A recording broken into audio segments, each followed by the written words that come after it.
Surprise! আমার জামাই। পাখি বাবা, কই তোমরা?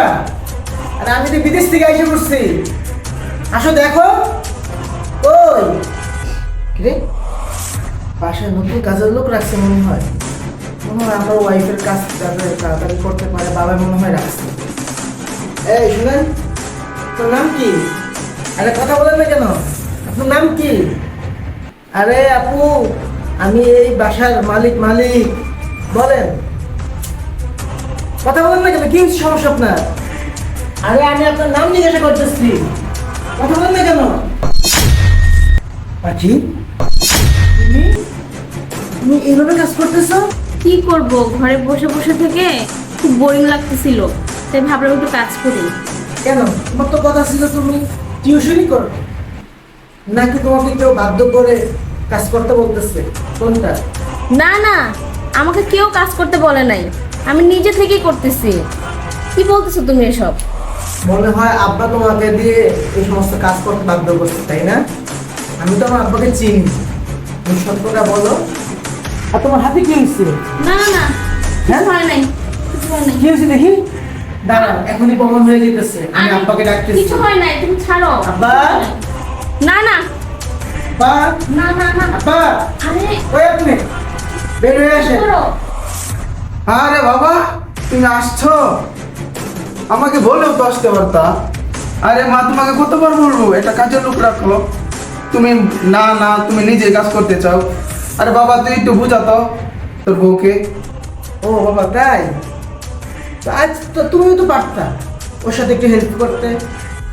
মনে হইতেছে তো সকাল থেকে কাজ করতেছে, তুমি এখন একটু হেল্প করো। এই নেকটাটা দাও তো বাবাকে। কি বললাম তোমাকে? দাও দাও, নেকটাটা বাবাকে দাও, বাবা তোমাকে একটু হেল্প করো।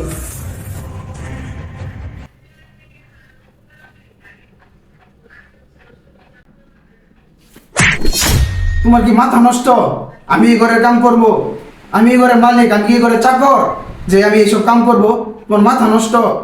পাশের বাড়ির জাহিদের বৌমাকে দিয়ে অনেক কাজ করা, তো বউ মানুষ তো কাজ করবো না, কি করব? হ্যাঁ, পাশের বাড়ির বউকে সারাদিন কাজ করাই, একটা মহিলা কথাও বলে না।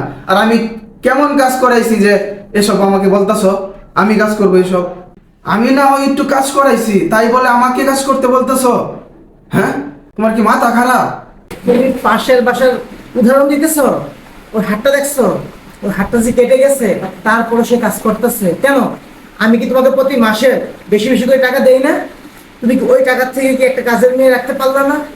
ও বউ ঠিক আছে কাজ করবে, এখন এই যে এই মুহূর্তে ওর হাতটা কেটে গেছে, এখনো কি তার কাজ করতে হবে? আজকে যদি একটা কাজের বউ থাকতো, তাহলে তো এসে এখন রেস্ট নিতে পারতো। হ্যাঁ, একটা কথা, আজকে যদি এই জায়গায় যদি তোমার মেয়ে হইতো, তাহলে তুমি কি পারতা যে এইরকম কাজ করাইতে? তখন তো অবশ্যই তুমি যে হসপিটাল সহ নিয়ে যেতে। শোনো, অন্যের মেয়েকে নিজের মেয়ে মনে করা শিখো। যদি শিখো তাইলে ঘরে সুখ আসবে, নাহলে সুখ আসবে না। আমি তোমাকে বলতেছি তাই তুমি বলতেছি তোমার অপমান হইতেছে, কষ্ট পাইতেছ। আসলে তোমাদের কষ্ট অপমান করার জন্য আমি কথাটা বলি নাই। আমার বলার উদ্দেশ্য হচ্ছে এটাই যে আমি তো কষ্ট করে টাকা পয়সা তোমাদেরকে দিতেছি, কেন তুমি সামান্য কিছু টাকা সেভ করার জন্য তুমি অন্যের মেয়েকে এত কষ্ট দিবা? এটা তো ঠিক না। আচ্ছা ঠিক আছে, তুমি তোমার টাকা আর তোমার টাকার অহংকার নিয়ে থাকো, আমিও তোমাকে যা পারি প্রতি মাসে এতদিন যেভাবে দিয়ে আসছি ওইভাবেই তোমাকে দিব। শোনো পাখি, তোমার কাছে আমি সরি। তোমাকে আমি যেভাবে আনছি ওভাবে পরিপূর্ণ সম্মান তোমাকে দিতে পারিনি। চলো আমরা চলে যাবো। আরে কি বলো তুমি এসব? আমার কোনো কষ্টই হয় নাই, আমার সংসারের কাজ আমি করছি, এতে আমার কষ্টের কি আছে? কি বলো তুমি? আর তুমি বাবার সাথে যে ব্যবহারগুলো করতেছো, আসলে এগুলো তোমার করা ঠিক হইতেছে না। প্রত্যেক মেয়ের তার সংসারে যে কাজকর্ম করতে হয়, তাই বলে কি আমরা আমাদের সংসার ছেড়ে চলে যাব? কখনোই না, আমরা এখানেই থাকবো। আরে বাবা শোন, যাস না বাবা, আমার ভুল বুঝতে পারছি বাবা, আর এরকম হবে না। তোরা গেলে পরে আমার কি হবে? আমি তো একা পরে যাবো। যাস না বাবা, যাস না প্লিজ বাবা, যাস না বাবা। চল চল, মানে আমার ভুল হচ্ছে না, আমার ক্ষমা করে দিন। ঠিক আছে, বাবা আমার ভুল বুঝতে পারছে, ঠিক আছে, তাহলে তার কোনো কথা নেই। ঠিক আছে বাবা,